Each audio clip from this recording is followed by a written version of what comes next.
Hello guys and welcome. I am on the Blackwood PTS week 1 and I just wanted to kind of share my first impressions of the new companion system. So initially I was quite excited about the idea of the companions from like a fun aspect and also as a nice way to help new players get into the game and not struggle with like having to take too much damage. So they've got a tank-based companion that can help them out and block enemies and all that kind of stuff. They've got a heal-based companion who can help them out if they're struggling, or they can do a damage-based companion if they're a tank or a healer maybe. So yeah, I was quite excited about the whole system and the process behind it. So the basic kind of functionality I was looking for from like the damage-based companion was I just wanted it to kind of go through a rotation of skills that you set for them. And they kind of do exactly that. So they do a rotation and they do light attacks. They kind of go through the motions of doing that. The only kind of slight issue I found was the companions seem to cast everything very quickly, all at the start of like when you initiate combat. So you'd start a fight, you'd go into combat, and the companion would just cast everything straight at the start. What I kind of would like to see is that to be spaced out a little bit. And the reason is because it burns out all its cooldowns in the first couple of seconds of a fight, and then it spends 5 to 8 seconds just spamming light attacks. So what it would be good is if they could kind of do combat is initiated, they do a skill, a light attack, a skill, a light attack, a skill, a light attack, and they kind of just go through that and space it out a bit so they spend less time not casting any skills. And that way they would probably do slightly more damage as well, I reckon, like if they were to kind of space those skills out and not burn everything out straight at the start and then spend a lot of time doing nothing, that would kind of work out a little bit better, I think. Overall, the DPS from the companion was more or less where I would expect it to be, so I wasn't expecting anything overly drastic. I wasn't expecting 15, 20k DPS. I was kind of expecting it to be 10k or under, because you don't really want to replace real people with companions. They're kind of there as a support to help. They're not supposed to be there to replace people altogether, is the kind of vision that I was expecting from the devs. So I kind of timed my companion killing some world bosses to work out the DPS, and the DPS came in at around 6.5k DPS, which overall I think was pretty decent for overland mobs. Like if you're going to be killing overland mobs and you're going to be doing quests and delves, things like that, 6.5k DPS is probably just about fine. And like I say, at the end of the day, we don't want people turned away from groups or replaced from groups because of the companions. So I think this level of DPS is fine. I would just personally like to see the rotation slowed down at the start of the fight and spaced out so that they do a skill, then a light attack, and everything lasts a little bit longer and it's not all burnt out. The cooldowns aren't burnt out as soon as combat starts. So that would be a nice little thing that I would like to see. We also tested the tank-based companions since, well, this is the tank club and, I mean, tanking is generally my main interest. So I kind of wanted to see just how useful a companion tank could be.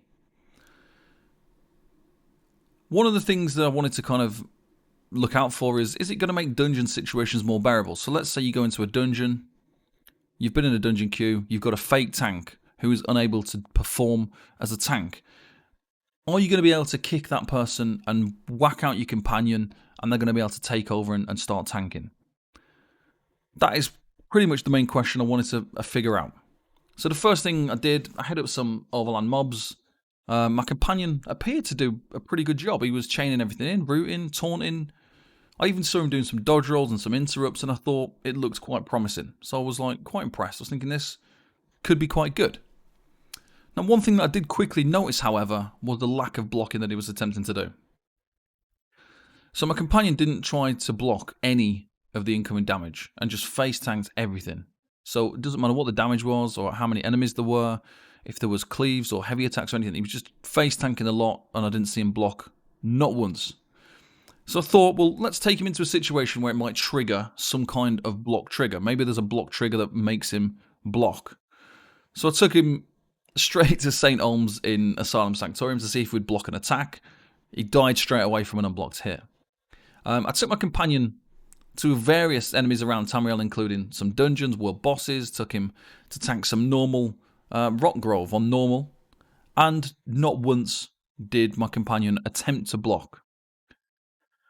So after 2 to 3 hours of playing around with the companion in different content, I finally saw the companion block its first attack against a Kaguti, an overland Kaguti. So the Kaguti does a really long, like heavy attack charge, like it does a charged heavy attack where it builds up for a good few seconds. So that animation caused my companion to try and block it. Very proud moment. So that was the first time I managed to see my companion actually block an attack, and it took over 2 to 3 hours for that to be triggered. So I think one of the big things to note is that a lot of people were under the impression of kind of, let's make a tank companion so we can queue for random normals quicker, we can get in the dungeon queue, we can surpass that quicker by having tank and healer companions, and unfortunately that won't be possible. So companions don't join you in the dungeon queues. So it's not possible to group up with a friend and use the dungeon finder to get into a dungeon. You would be able to use your companions with other people and just travel in to a dungeon. When you travel into the instance, you can obviously do a dungeon in that sort of way. But I don't think many people realised when it was first mentioned, because one of the things that was mentioned by Rich Lambert in an interview was you'd be able to group up with one friend to do 4-person dungeons and use your 2 companions. That made it sound like you could just group up, group finder into a dungeon, do your pledges maybe, do your random normals, but that's not going to be possible. So you will be able to do dungeons, but you are going to have to physically travel in. So you are going to lose the group finder buffs as well. So I think there was quite a few people who didn't really realise that was going to be part of the thing, but it is. So they're not going to be able to do that. So it is the early days on the PTS. Obviously, it's kind of like day one. And I'm sure there are things that need to be tweaked with the companions. It definitely seems like they need to be tweaked, in my opinion.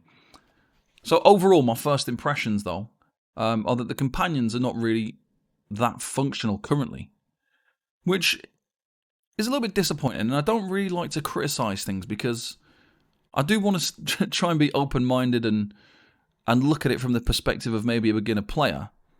But even in normal content, in normal dungeons, normal trials, overland world bosses, delve bosses, they just die so quickly. And they end up being more of a hindrance because you have to keep resurrecting them, and then you realise it's just easier not to bother. So all like basic overland content, they would die after a few hits. Even if you've set them up to have 2 or 3 healing skills and a shield, they would still die pretty much after a few hits. So one of the huge downfalls of the damage-based companions was that when we were in combat, they would often stand behind objects and get stuck, and then they would get stuck trying to cast something, but because they can't cast it on a target because there's an object blocking their view, they weren't able to cast anything. So in this particular case, I was using the Dragon Knight style companion with an Inferno staff, and the melee skills didn't work. So they've got like a flame lash kind of skill, and the companions stand so far away from the enemy. They are so far back, and that's why they get stuck behind objects, because they try to stand in combat at range, which is understandable. I do want my companion to stand at range with a staff, but if you then apply the Dragon Knight damage skills, you have to be in melee range to cast some of them, so they were useless and they weren't ever being used. So that was kind of a bit of an issue. So using magic-based damage skills while using a magic-based Inferno staff didn't work like together. I would have to have used like melee weapons with magic-based damage skills to cause damage. So I don't know, that didn't really seem to make a lot of sense. But like I say, the companions, they just didn't seem to do enough. They were getting stuck, they were too far away, they weren't casting some of their skills because they were melee skills and they were using the staff. So that was just a few of the issues. And then one of the other problems was when they were set up for damage, they seemed to get aggro of enemies like all the time. So when there was an enemy that was untaunted, or where taunt was lost, the aggro always seemed to fall to the companions, not the other players in my groups. It was just always the companions, and then they would instantly get killed from 1 or 2 light attacks. So when they are set up in medium or light armor, a couple of light attacks will kill them. If they stand in any AoE, they die straight away. If they're in any cleave, obviously the normal kind of stuff, they just instantly die. And they die from very minimal amounts of damage as well. So they appear to have no mitigation and very little health, which is a bit of a problem, I think, because you do spend more time resurrecting them than the benefit that they provide. The tank companion was basically incapable of tanking anything other than like overland wolves and really basic low-level creatures. Even slightly more difficult overland creatures were a problem for the companion. So it definitely won't be used even in normal dungeons. There's no point really, in my opinion, in setting one up currently as a tank. They simply don't have enough health. They never block. Even in the purple heavy armor, with the reduced damage trait, my companion was dead within a couple of seconds on every single boss fight. Even if I was healing the companion, it would just die very, very quickly. So I think it's good to make sure real players are not being replaced by companions within content, but I do feel, in the way that they are currently, it's going to be difficult to find any real use for them. And they just don't stay alive long enough to do anything. So the damage companions die so easily, they get aggro of enemies, they get stuck.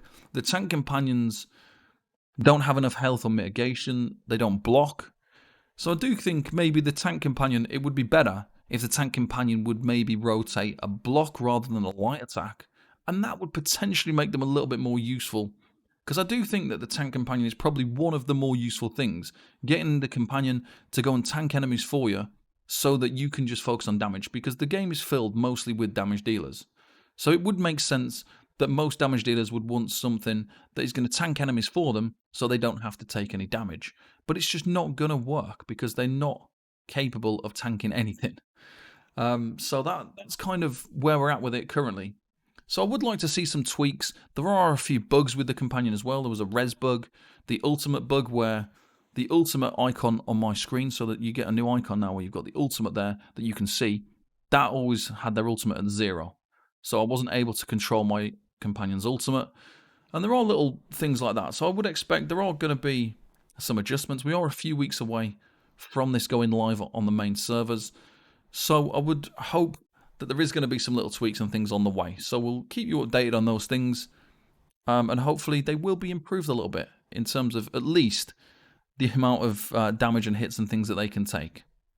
So thank you very much for watching, and I'll see you next time. Bye-bye for now.